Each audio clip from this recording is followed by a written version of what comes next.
Hello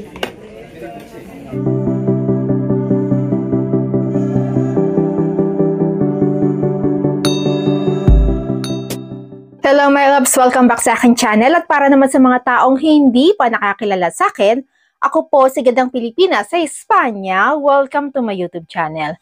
So dito sa aking channel, I shared everything about my life, lifestyle videos from makeup, skincare, hanggang sa mga unboxing videos at hair care videos na madalas natin ginagawa dito sa aking channel. Kaya kung gusto mo yung mga videos na ganon, please consider to subscribe to my channel at i-click mo na rin pati ang notification bell para updated ka sa mga future videos ko. Okay, so sa video natin ngayon, kakauwi lang namin galing sa labas kasi lumabas kaming pamilya. Tapos, may mga binili tayo sa Primark. So, balak kong i-unpack na siya ngayon para maitago ko na siya sa kung saan ko man sila dapat itago. Dalawang paper bag to, kaya lang nasira yung isang paper bag. Yung nandyan na kami sa baba kanina. So, first na ipapakita ko sa inyo ay etong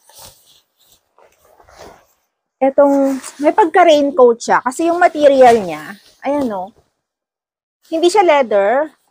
Yung material niya kasi, pwede kong magamit to kapag umuulan.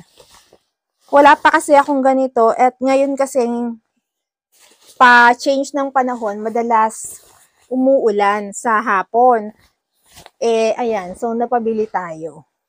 And then, next naman ay etong house sleeper shoes. Pag pang malamig na sleeper. Kasi siya, yung ganyan, no? Ayan, yung material niya ganyan. Okay, so tabi natin dito. Mura ko lang itong nabili, nasa 5 euros. Pero etong jacket ay nasa medium yung size ko. 32 euros ko siya nabili. Sale pa yan. Sale pa. And then, nakita na ko dito sa pouch na to, marami akong naiisip na pwedeng ilagay sa kanya. So, nabili ko siya ng 13 euros.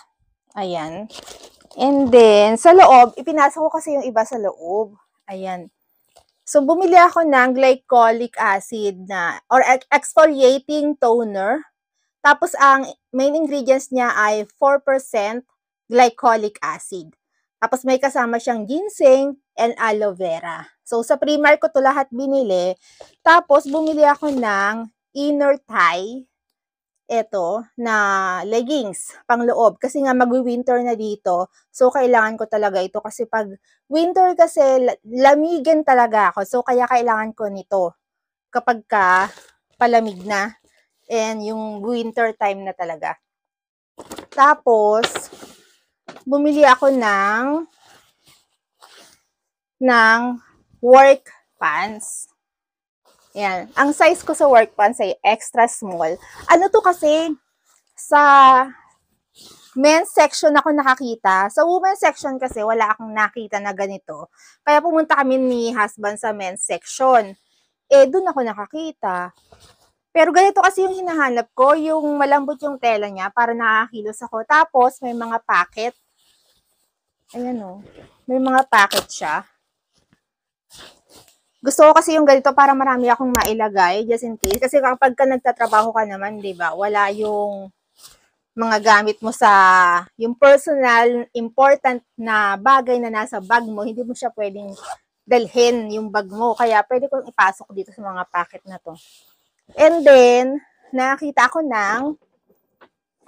dito ako mas nagandahan. Yan o. Siya? Robe siya, pero pambahay. Pero parang gusto ko siyang ipanglabas. Pero hindi mo siya pwede ipanglabas kasi pambahay lang talaga to. Para siyang cardigan style ng pangbahay. So, isusukat ko siya para makita nyo kung ano yung itsura niya.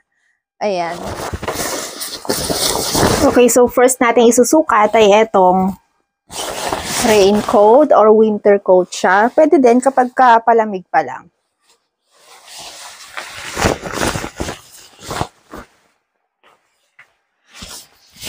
Ayan na. So, maganda siya.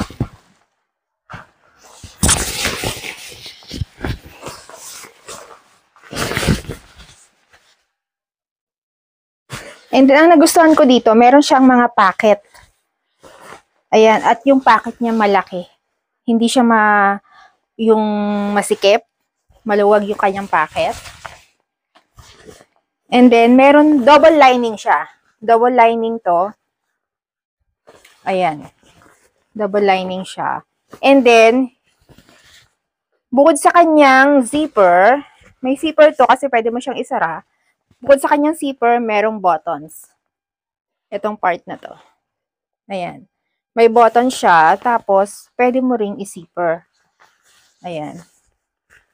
May zipper siya. Pwede mo siyang i-lock. So, double lock siya. Or double close. Ganyan. Kasi zipper and button siya. Ayan. So, okay naman siya. Sobrang busog ko. Ang dami ko nakain eh. Yan. Galing kasi ako sa job interview, tapos pumunta na rin kami ng Primark, tapos kumain kami sa Orient. Kanina, ang dami ko nakain. Okay, so next naman ay eto. Ito yung sinasabi ko sa inyo. Ano siya? Ang style niya is cardigan. Pero pambahay lang siya talaga. Kapag nilalamig ka sa bahay, ito yun. Ayan, tapos, ang soft nung kanyang tela. Oh, ang soft niya. Small lang to, pero gusto ko yung ganito na parang loose sa akin kapag kasinuot ko. Oh, ang cute, ang ano niya, ang soft. Tapos meron siyang, wait lang, ayusin natin. Wala siyang pocket sa loob, pero meron siyang pocket dito sa gilid. Ayan o, ganyan siya. Pambahay lang talaga. Pero mukha siyang cardigan. Ang lambot. Ang lambot niya. Tapos, warm siya sa pakiramdam.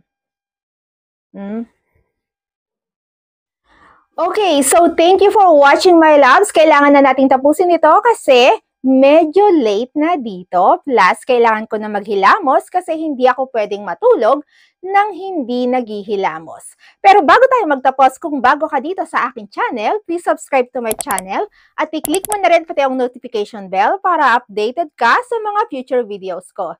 Thank you for watching, my loves, and once again, this is Gandang Pilipinas sa Espanya, sharing life one story at a time. Thank you for watching and see you sa mga susunod ko pang videos. Bye, my loves!